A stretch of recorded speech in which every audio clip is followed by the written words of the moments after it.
Welcome to the ECR Retail Loss, Sell More and Lose Less podcast series.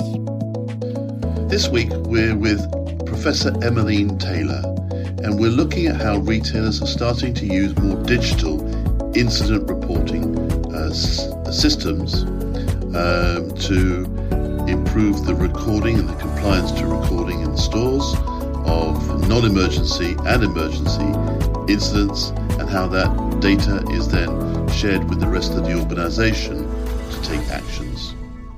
We had our annual review of store incident reporting. If I said we did this about sort of last 50 years, probably, we'd be comparing, how well is the handwriting on your incident reporting. We've moved a bit forward from there. We've gone from sort of like going to a mainframe computer to getting all the lists of the pop-down menus, which normally takes about an hour to actually boot it up. And we've actually moved to some more digital reporting. So we had about 40 retailers on the call, and some of the biggest retailers in the world, in fact, reporting how they had transformed productivity, but also enabled and unlocked some new capabilities that are really delivering some value for the retailers. So I just wonder whether you could share your notes on what you thought were takeaways, perhaps for the retailers who weren't able to be part of it, and what, again, some of the go-forward ideas are. Yeah, definitely. I mean, as you say, it's such a fast-moving space now. I feel like the evolution that we're seeing in incident reporting, it's just leaps and bounds, and whether that's an internally built system, whether it's third-party, the level of innovation is incredible. I'm someone who uses data day to day. And one of the frustrations that I have found in the past with retail is that you ask some of these questions around, what are the trends that you're seeing? And it's almost, oh, well, I think the issue is, but now we're seeing really credible, robust, actionable data being produced. And how exciting is that? I think one of the really key things that came out of this was around, how do we streamline processes for inputting the data? Time is money. We want to make it really simple for staff. So you mentioned sort of having to load up the computer. So we're seeing that ability to report incidents in aisle. We're seeing, pre-populated input forms, so that ease of use, I think, is really key. And I think, retailers are benefiting from that because they can make really important decisions and know that it's on a solid ground.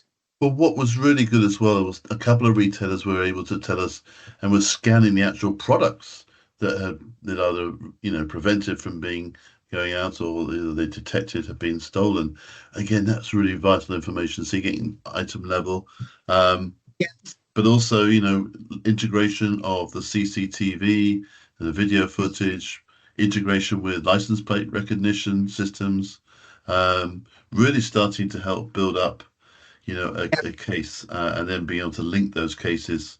But also, I think, to your point, you just, again, there's lots of things here to unpick, but that sort of ability to be able to use this data to engage the CEO and the board. Yes. Before, I think that the LP teams probably were thinking, well, probably only 5% of what actually happens gets reported, and it's probably not very consistent. It's not data that we'd probably put in front of the CEO or the board because it's a bit flaky. But now, hey, we're in a different place. The power of that, so when you need investment in a particular strategy, or you need to catch the ear of the right person, suddenly there's this data that can do that talking for you. And so, you mentioned the C-suite, absolutely, that's incredible. But also we're seeing the data being used on the shop floor with the store associates to show through feedback loops, yes, it is important to report. And if you do, and you do this right, look at what came from this, so actually then sort of showing, those hardworking shop workers or store associates that sometimes are bearing the brunt of elevated levels of crime, that actually something has been done as a result. And I think, again, that's really powerful. Yeah, and I remember being in the store recently, and the store were telling me, that they have alerts set up for other events within their universe of people who were coming in, and she was saying how this person came in from another part of town, and they knew what she was going to steal, and they were able to make an intervention and prevent, a loss, which was really encouraging. As you say, everyone can see the benefit of reporting, whereas I think in the past, you spend an hour eventually getting the computer booted up, and then you don't really know what happens with the data. But I think we're in a different world. I still think there's probably limitations in terms of how much is being reported. I think, I think one of the, retailers who perhaps is the furthest down the road with this, they even pay for or give back the hours to the stores they spend reporting. I think if we press that particular business or say what percentage of the incidents get reported, I think they might say at best 60%. So I still think we've got, a gap between, and that's, we see that as well in all the crime statistics. So we're not all there yet, but we're getting there.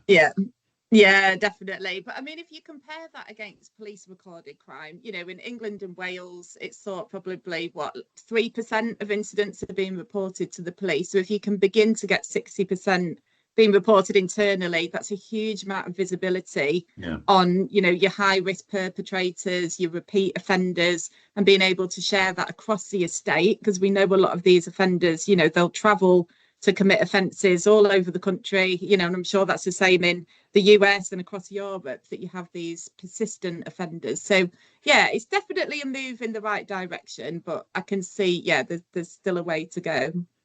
And I think, one of the observations you made and we saw was that some people were going down their own route and building their own internal capability. Some have built, borrowed or bought from a third party or from multiple third parties.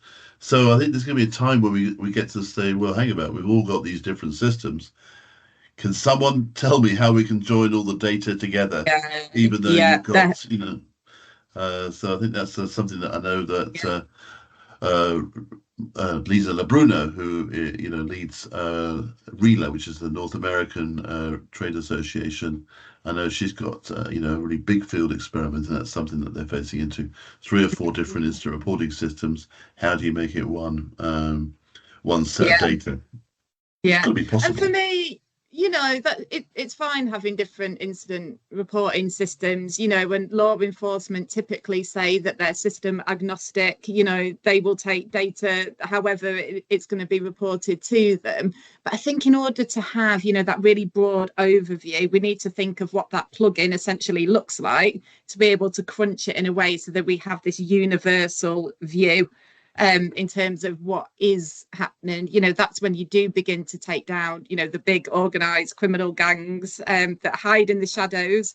You'll be able to then enhance the visibility on them. Well, and then I think you've got the sort of whole opportunity around facial recognition, the use case around the watch list, and that opens up more possibilities if used in the appropriate way. And I think that's what retailers are looking to do, to use it appropriately and within the rules, but certainly the idea of automating what's, that whole recognition of prolific offenders, I think has got some legs, in terms of being a reasonable approach that means that you almost, have that conversation with the prolific offender before they've even got into the store and before they've even caused trouble. Which is far easier than as they're running out the store trying to tackle them rugby style, with 30. So as I know that you're often doing on a Saturday afternoon. Not at all. But I think that we've got an array of sort of new types of interventions from store incident reporting that can be connected up to maybe facial recognition. And that's the thing, isn't it? And I think that's where we're moving as an industry. It's about integration, rather than being sort of separate vendors of, very specific products. How do you bring them together in a way that the impact is greater than the sum of their parts? And I think that's what we're going to begin to see in the future years, is that integration piece. And I think, it's a really exciting space.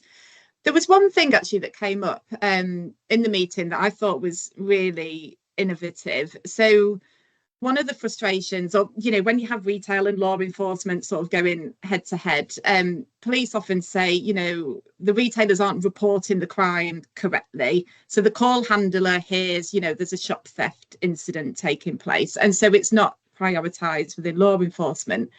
And one of the retailers, they have a function within their store incident reporting system that it nudges the person to actually report it correctly. So if they mention a weapon or a threat or violence, it pops up and it says, are you sure that that's a theft? Because it sounds like a robbery, and here's the definition.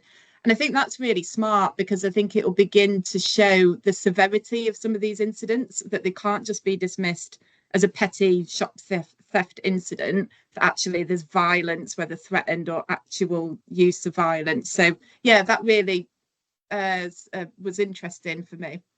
Yeah, well, look, we'll do all this again next year. It's one of these ones that continues to keep the retailers interested in hearing what each of them are up to and what the latest developments have been. And we are very fortunate to have some of the biggest retailers in the world, around the world, participate in this. And people from Australia stayed up late at night, through to people over on the west coast of America waking up and sharing their stuff. So really, really exciting. Thank you for sharing your notes, and we'll look forward to doing this again next year. Thank you.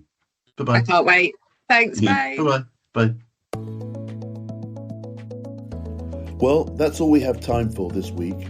Thank you for joining us, and thanks to all the ECR retail loss community for the sharing of their knowledge, their research and latest learnings to ensure that we become truly a global platform for learning.